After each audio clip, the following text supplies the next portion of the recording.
I'm really starting to wonder if some of these are staged, because there's no way he's actually just like this. Believing it straight up is like taking a toddler at their word. Like, yeah, little buddy, maybe at one point your pants weren't filled with shit, but now they are. It has to be someone at the upper administration being like, oh, fuck, they're talking about Epstein again.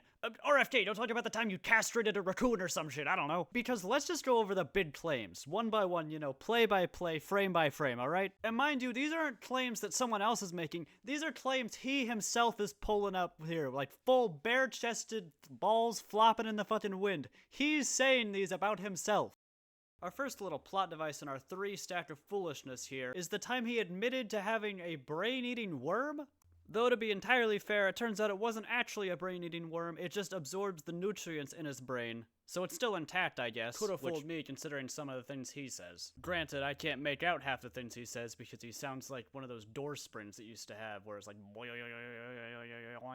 And then, of course, there's the infamous bear incident, which he just posted on Twitter one day, unprompted. He just woke up one morning and said, you know what, today's the day I tell you about the time I slightly desecrated a bear's corpse. The story goes, and I'm broadly paraphrasing here, he was going upstate to do some falconry shit, as all rich people do, when some pesky bear was jaywalking in front of the car in front of him and got himself fucking hit. And RFK, being the staunch conservationist he is, decided that he was gonna take it home with him. He said, no siree, no bear food is gonna go to waste on my watch. Which, to be fair, I have no problem with that in theory, that's just not how the situation actually went down. The problem is, he got so, and I quote, waylaid by falconry, that he didn't have time to actually take care of the bear. Which, I don't know when he was gonna find time to do that, because I can't imagine skinning a bear is a very easy process. It's not like taking a shit, you can't just crank that out in like 30 minutes while watching TikToks or something. But whatever, his dastardly scheme to get bear meat failed. So then he goes, well shit,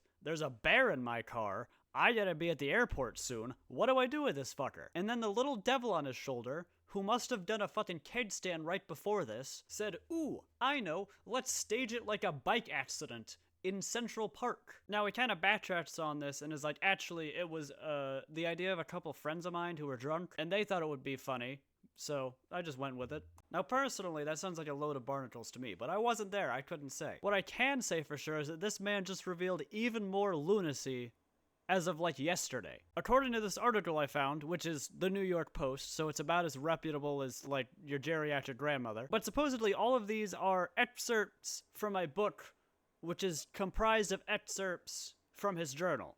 So this is basically a first-hand source. Unironically, like hearing it from the friend of a friend, if it were a book. But apparently, he cut the dick off a raccoon so that he could study it later. Now, I do not know why he couldn't just keep the entire raccoon. I don't know why he had to just take that specific part. Like what, did he not have the tools on hand? Did he not have his entire microscope set up at the ready to fucking examine this raccoon's cock? And keep in mind, this was on a family vacation.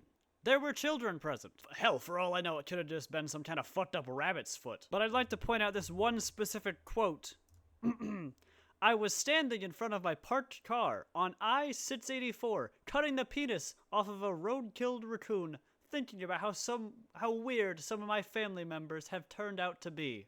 Like, Jesus Christ, buddy, I think the call might be coming from inside the house. Like, I don't know why he keeps going around, like, broadcasting or admitting these things, or even writing them down. If I did this shit at any point in my life, you couldn't waterboard it out of me, okay? I would never give that information to you. All the king's horses and all the king's men would not be able to drag that information kicking and screaming back into the light. So I'm really starting to think it's just some kind of psyop or some just random ass distraction that they keep pulling out of their ass. But yeah, I just thought this was supremely goofy and I thought I'd share it with you all if you haven't already seen it. As per usual, if there's anything else goofy you want me to cover, let me know. I'm all ears. That's all I got for you. Fuck off.